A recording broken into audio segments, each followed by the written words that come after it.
Hi students, पिछली बार हम लोगों ने कलर कोडिंग की बात की थी। अब हम लोग बात करेंगे इलेक्ट्रिकल एनर्जी और पावर की। ये बहुत ही छोटा सा टॉपिक है जो आप लोग पहले ही पढ़ चुके हैं, but it will be having 1 or 2 marks question in your board examination some time, so just be prepare for it.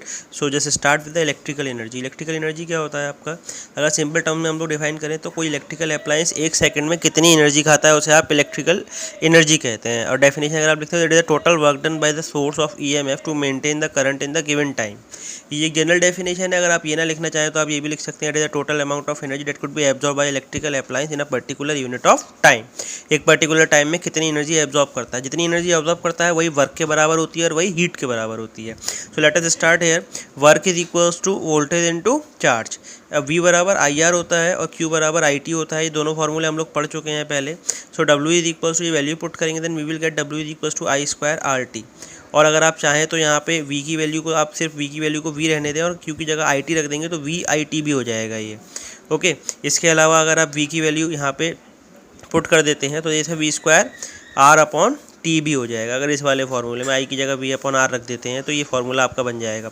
So finally we will get the for the work done, या फिर जो हीट इवॉल्व हो रही है किसी electrical appliance से, उसका formula जो होते हैं that is equals to VIT या फिर I² RT या फिर V² T/R। तो ये आपके फार्मूले हो गए सिंपल से इलेक्ट्रिकल एनर्जी के लिए या हीट इवॉल्व के लिए। अगर आपसे कोई ये पूछता है कि कितनी हीट इवॉल्व होती है तो आप इसको आराम से कर सकते हैं।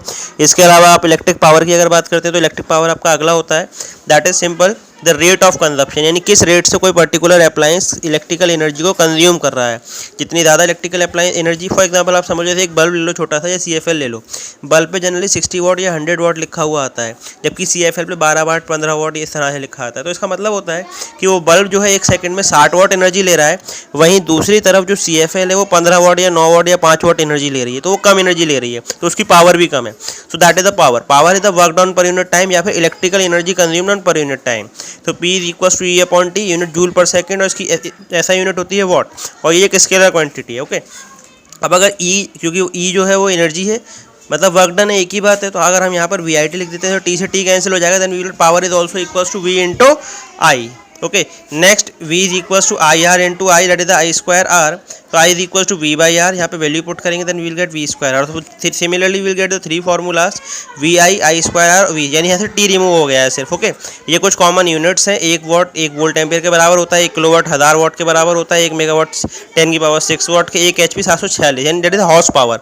ये इंजन की कैपेसिटी होती है मोस्टली कि 1 हॉर्स पावर में 746 वाट होते हैं और 1 किलोवाट आवर में 3.6 × 10⁻⁶ जूल होता है। ओके, अब कुछ न्यूमेरिकल्स आपको दे रखे हैं, जस्ट गो थ्रू देम। अगर प्रॉब्लम हो तो आप मुझे पूछेंगे। Okay, thank you.